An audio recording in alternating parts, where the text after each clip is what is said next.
Parfait. Ceux qui vont nous rejoindre un peu plus tard.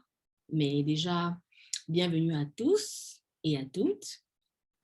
Je peux confirmer que chacun de nous a ses raisons personnelles qui poussent à rejoindre ce groupe de lecture biblique. Donc, bienvenue à tous. Chacun de nous, on a des raisons. Je lirai demain, je suis trop fatiguée, je n'ai pas le temps, je ne comprends rien de ce que je lis, je manque de concentration. Donc, dans ce groupe, on ne regarde pas à la quantité qu'on lit, mais à la qualité qu'on va lire, la qualité de notre lecture. De toutes les façons, la Bible n'est pas un journal, j'aime bien le répéter. Donc, ça veut dire que ça ne change pas chaque jour ou chaque semaine. Le contexte reste le même. Tous les jours, c'est toujours pareil, c'est toujours la même information qui revient. Donc, c'est important qu'ensemble, c'est important qu'ensemble, on puisse lire et partager. L'objectif visé, c'est d'aller à la source, apprendre à connaître Dieu par sa parole. Et pour croire en fait, et mieux connaître sa volonté à notre égard. Nous sommes en famille, nous sommes entre amis, donc sentons-nous libres de partager, de lire ensemble. C'est un cadre vraiment, comme j'aime bien dire, convivial. D'accord? Alors, comme chaque séance, j'invite quelqu'un à prier pour nous. Vraiment une prière de 30 secondes ou alors maximum 1 minute pour que ça ne prenne pas long, mais ensemble, on puisse invoquer l'Esprit Saint pour pouvoir diriger notre prière. Est-ce que quelqu'un peut se proposer pour prier pour nous?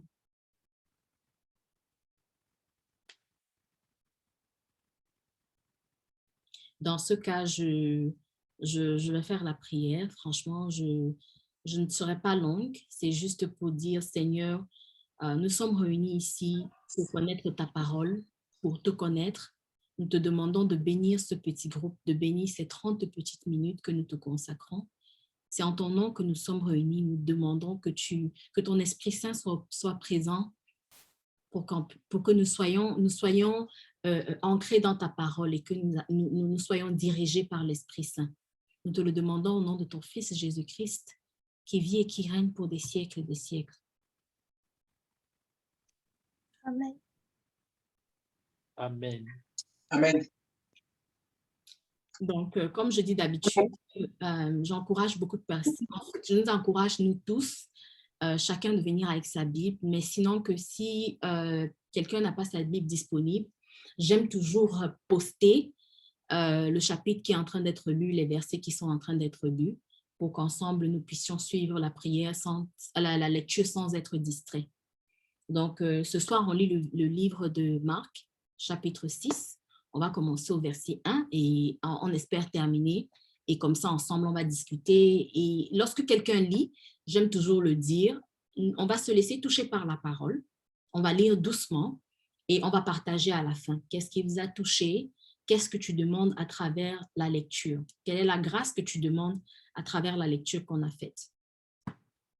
Donc, je vais inviter quelqu'un à commencer par le verset 1 jusqu'au verset 5. Salut, je vais commencer. Oui, Ansel. Sorti de là, Jésus se rendit dans son lieu d'origine et ses disciples le suivèrent. Le jour du sabbat, il se mit à enseigner dans la synagogue. De nombreux auditeurs frappés d'étonnement disaient: d'où cela lui vient-il?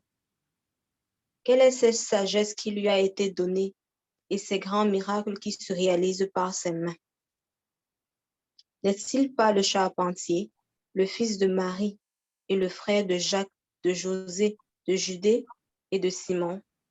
Ses sœurs ne sont-elles pas ici chez nous? Et il était profondément choqué de son sujet.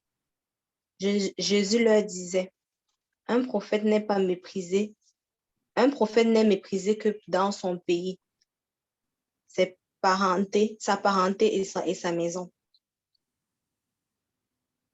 Okay. Et là, il ne pouvait accomplir aucun miracle. Il guérit seulement quelques malades en leur imposant des mains. 6, Et verset. il... OK.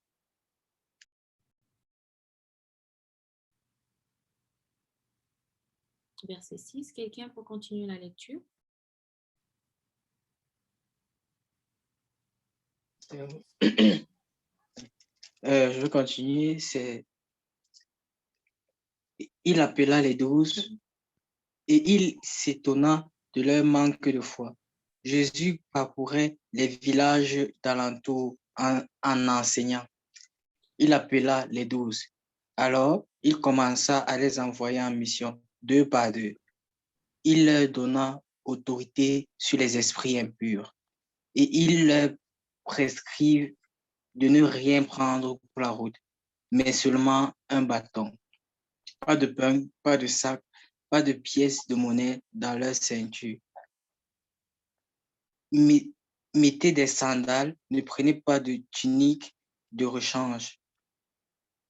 Il leur disait encore, quand vous avez trouvé l'hospitalité dans une maison, restez-y jusqu'à votre départ. Si dans une localité, on refuse de vous accueillir et de vous écouter, partez et secouez la poussière de vos pieds. Ce sera pour eux un témoignage. Ils partirent et proclamèrent qu'il fallait se convertir. Continue. Quelqu'un peut continuer?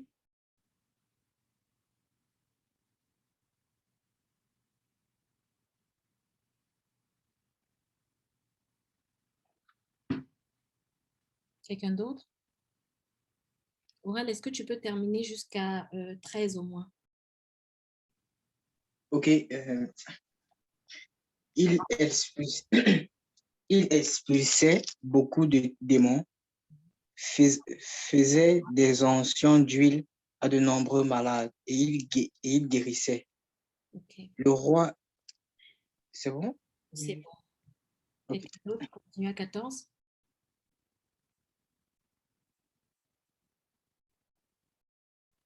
Le roi Hérode entendit parler de Jésus, dont le nom était devenu célèbre. Et il dit, Jean-Baptiste est ressuscité des morts, et c'est pour cela qu'il se fait par lui des miracles. D'autres disaient, c'est Élie. Et d'autres disaient, c'est un prophète comme l'un des prophètes. Mais Hérode, en apprenant cela, disait, ce Jean que j'ai fait décapiter, c'est lui qui est ressuscité. Car Hérode lui-même avait fait arrêter Jean et l'avait fait lier en prison à cause d'Hérodias, femme de Philippe, son frère, parce qu'il l'avait épousée et que Jean lui disait, il ne t'est pas permis d'avoir la femme de ton frère. Hérodias était irritée contre Jean et voulait le faire mourir. Mais elle ne le pouvait, car Hérode craignait Jean, le connaissant pour un homme juste et saint, et il le protégeait. Et après l'avoir entendu, il était souvent perplexe et l'écoutait avec plaisir. Cependant, un jour propice arriva, lorsque Hérode, à l'anniversaire de sa naissance, donna un festin assez grand aux chefs militaires et aux principaux de la Galilée. La fille d'Hérodias entra dans la salle, elle dansa, et plut à Hérode et à ses convives. Le roi dit à la petite fille, « Demande-moi ce que tu voudras et je te le donnerai. » Il ajouta avec serment, « Ce que tu me demanderas, je te le donnerai, fût-ce la moitié de mon royaume. » Étant sortie, elle dit à sa mère, « Que demanderai-je » Et sa mère répondit, « La tête de Jean-Baptiste. » Elle s'empressa de rentrer aussitôt vers le roi et lui fit cette demande. « Je veux que tu me donnes à l'instant sur un plat la tête de Jean-Baptiste. » Le roi fut attristé, mais à cause de ses serments et ses convives, il ne voulut pas lui faire un refus. Quelqu'un qui peut continuer à 27?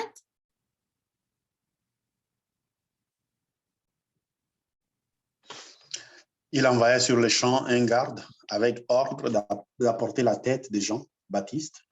Le garde alla décapiter Jean dans la prison et apporta la tête sur un plat.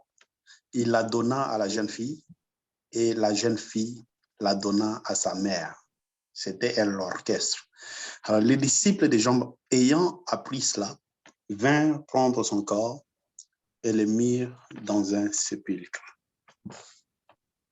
Les apôtres s'étant rassemblés auprès de Jésus, lui racontèrent tout ce qu'ils avaient fait et tout ce qu'ils avaient enseigné. Jésus leur dit, venez à l'écart dans un lieu désert et reposez-vous un peu, car il y avait beaucoup d'allants et de venants et ils n'avaient même pas le temps de manger. Ils partirent donc dans une barque pour aller à l'écart dans un lieu désert. Beaucoup de gens les virent s'en aller et les reconnurent. Et de toutes les villes, on a couru à pied et on les devança au lieu où ils se rendaient. Quand il sortit de la barque, Jésus vit une grande foule et fut ému de compassion pour eux, parce qu'ils étaient comme de brebis qui n'ont point de berger. Et il s'est mis à leur enseigner beaucoup de choses. Merci, Pierre. Quelqu'un d'autre pour continuer à penser? Comme l'heure était déjà avancée, ses disciples s'approchèrent de lui et dirent, « Ce lieu est désert et l'heure est déjà avancée. Renvoie-les, afin qu'ils aillent dans les campagnes et dans les villages des environs pour s'acheter de quoi manger. » Jésus leur répondit, « Donnez-leur vous-même à manger. » Mais ils lui dirent, « Irons-nous acheter des pains pour 200 deniers et leur donnerons-nous à manger? » Et il leur dit, « Combien avez-vous de pain? Allez voir. » Ils s'en assurèrent, répondirent, 5 et 2 poissons. Alors il leur commanda de les faire tous asseoir par groupe sur l'herbe verte. Et ils s'assirent par rangées de 100 et 50. Il prit les 5 pains et les 2 poissons et, levant les yeux vers le ciel, il rendit grâce. Puis, il rompit les pains et les donna aux disciples afin qu'ils les distribuassent à la foule. Il partagea aussi les 2 poissons entre tous. Tous mangèrent et furent rassasiés. Il en apporta 12 paniers pleins de morceaux de pain et de ce qui restait des poissons. Ceux qui avaient mangé les pains étaient 5000 hommes. Merci beaucoup. Laetitia, merci. De rien. Quelqu'un d'autre pour continuer à 45, s'il vous plaît?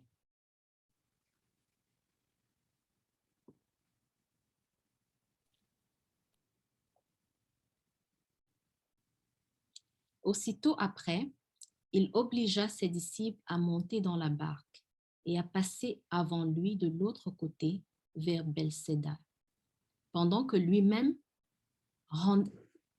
renverrait la foule. Quand il l'eut renvoyé, il s'en alla sur la montagne pour prier. Le soir étant venu, la barque était au milieu de la mer et Jésus était seul à terre. Il vit qu'il avait beaucoup de peine à ramer, car le vent leur était contraire. À la quatrième veille de la nuit environ, il alla vers eux, marchant sur la mer, et il voulait les dépasser. Quand ils le virent marcher sur la mer, ils crurent que c'était un fantôme, et ils poussèrent des cris, car ils le voyaient tous, et ils étaient troublés. Aussitôt, Jésus leur parla et leur dit, « Rassurez-vous, c'est moi, n'ayez pas peur. » Puis, il monta vers eux dans la barque et le vent cessa. Ils furent en eux-mêmes tous stupéfaits et remplis d'étonnement. car ils n'avaient pas compris le miracle des pains parce que leur cœur était endurci. Après avoir traversé la mer, ils vinrent dans le pays de Génézareth et ils abordèrent. Quand ils furent sortis de la barque, les gens, ayant aussitôt reconnu Jésus, parcoururent tous les environs et l'on se mit à apporter les malades sur les lits, partout où l'on apprenait qu'il était. En quelques lieux qu'il arriva, dans les villages, dans les villes ou dans les campagnes, on mettait les malades sur les places publiques et on les priait de leur permettre seulement de toucher le bord de son vêtement et tous ceux qui le touchaient étaient guéris. Ainsi se termine le chapitre 6. Maintenant qu'il est terminé, comme d'habitude, je donne la parole à chacun d'entre nous qui veut bien partager ce qu'il a touché pour qu'ensemble on puisse en profiter. Et quelle est la grâce que chacun de nous demande après cette lecture.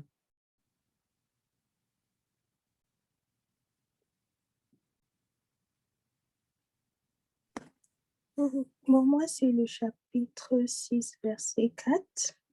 Jésus leur disait, un prophète n'est méprisé que dans sa patrie, parmi ses parents et dans sa maison.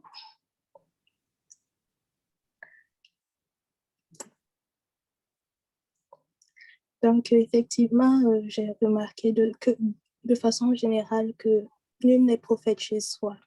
Donc, je demande à Dieu de me permettre, en tout cas de me donner la grâce d'être, pas prophète chez soi, mais d'être sel et lumière. Donc, autour de nous, même si on n'est pas prophète chez soi, de nous donner la force, la sagesse, et puis, en tout cas, d'envoyer son esprit sur chacun de nous afin que nous puissions, en tout cas, suivre ses pas, même si c'est souvent difficile, même si souvent on se retrouve dans des situations où on se dit, mais c'est la famille, c'est mon ami, on se connaît depuis, comment se fait-il que cette personne me méprise autant? Mais en tout cas, qu'il nous donne la force de pouvoir aller au-delà de ça et puis, en tout cas, de suivre ses pas. C'est ce que moi je demande. Merci beaucoup. Merci beaucoup, Reine.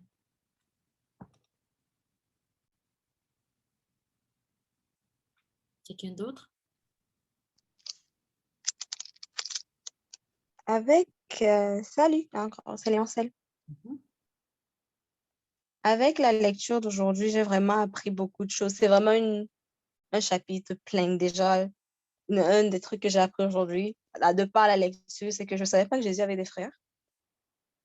Du coup, j'ai appris ça.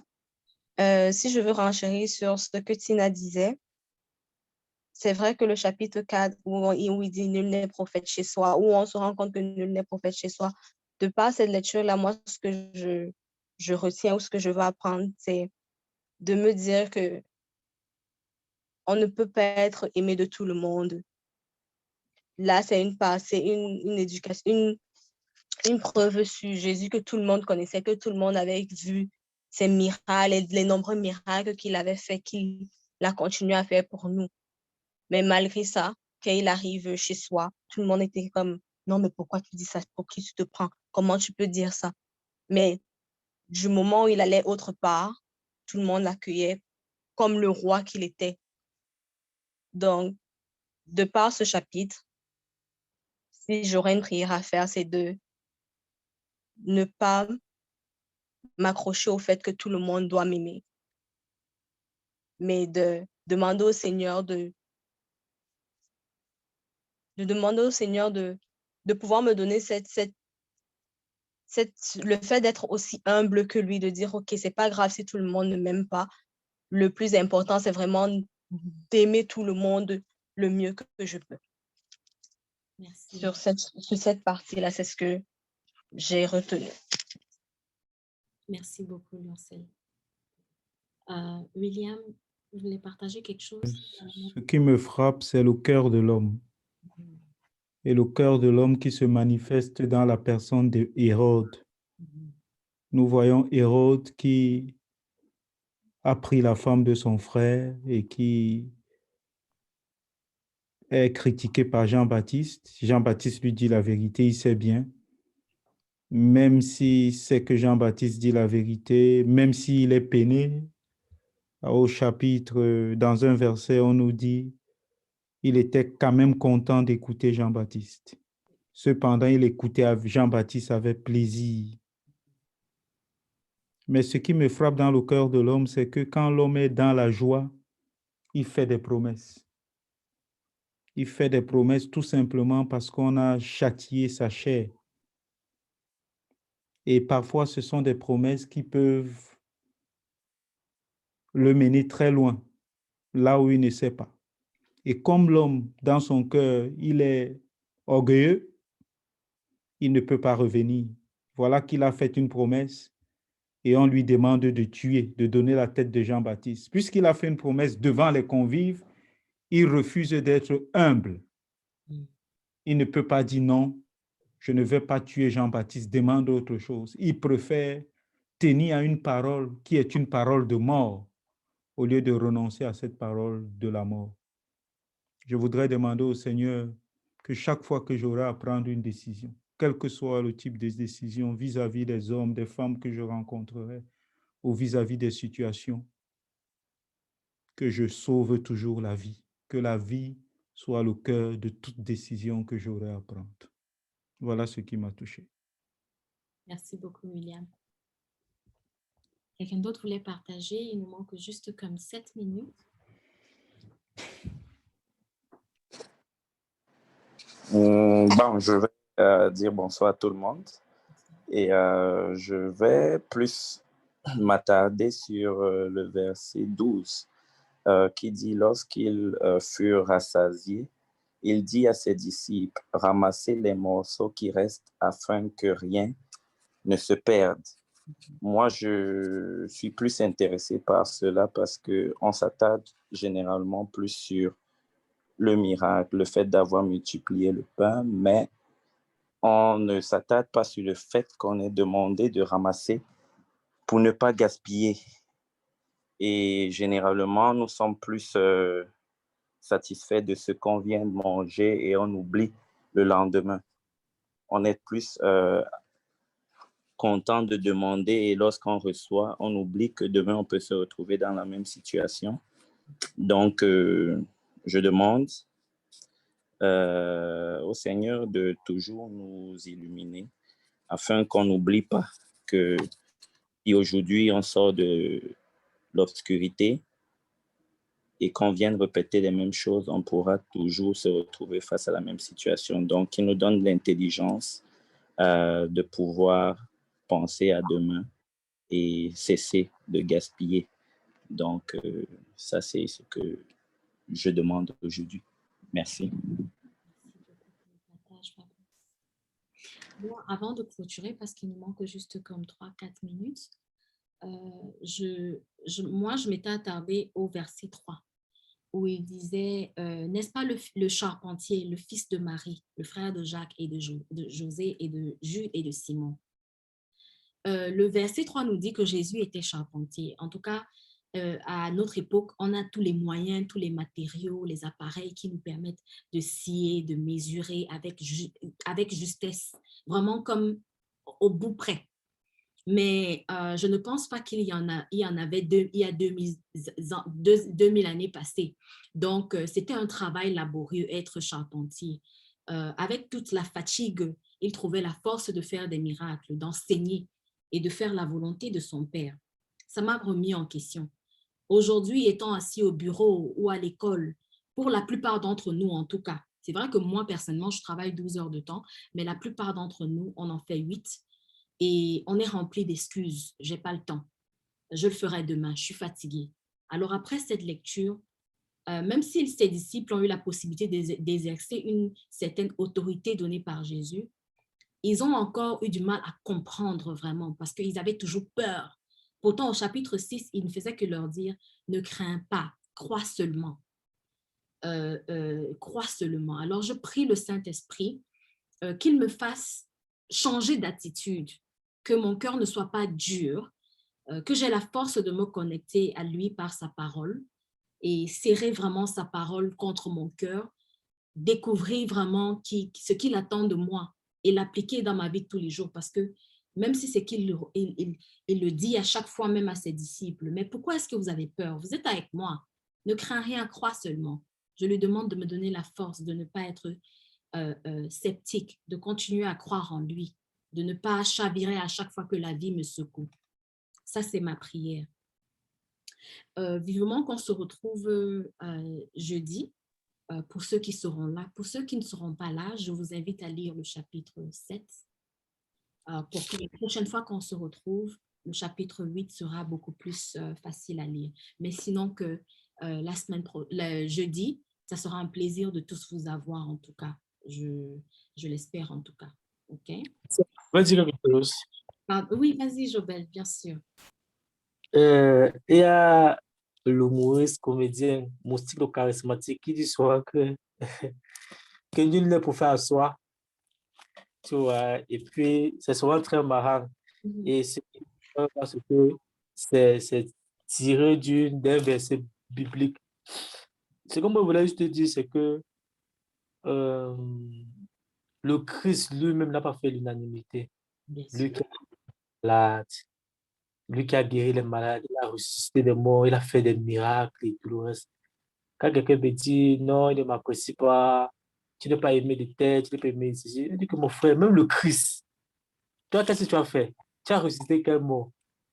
Tu as fait quel miracle? Tu as donné à manger pour telle ou telle autre faveur que tu as accordée à autrui. Il faut que tu cries, que tu n'es pas aimé. Le Christ lui-même n'a pas fait l'unanimité dans son propre village. Donc, ça veut dire que d'où il venait, il n'a pas fait l'unanimité. Combien de fois toi et moi? Donc, ça me permet de comprendre que, comme l'ancien disait, on ne peut pas se faire aimer par tout le monde. Et de la façon dont le Christ est aussi venu, que, mais quel est ce jeune homme qui est plein de sagesse et tout le reste? Et puis moi, ça m'interpelle énormément. Donc, c'est un peu ça. Merci. Je prie donc que le Seigneur entende nos voix, qu'il exauce nos prières et nos vœux, et qu'ensemble nous puissions se faire une place à la table divine, humblement avec lui. On se retrouve, on a dit que ça en faisait 30 minutes et j'aime respecter le temps est précieux. Donc, on se retrouve jeudi ensemble, encore en famille, pour partager la parole de Dieu. Merci beaucoup d'être venus. C'est ensemble qu'on évolue. Comme j'ai dit, encourageons-nous. On s'encourage, on se tire, on essaye de lire ensemble. Donc, bonsoir à tout le monde. Bienvenue à Laetitia qui n'était déjà pas là, c'est son premier jour. Donc, Laetitia, bienvenue, bienvenue. Merci beaucoup. Bonne soirée à tout le monde. Alors. Moi aussi, bye bye. Bye.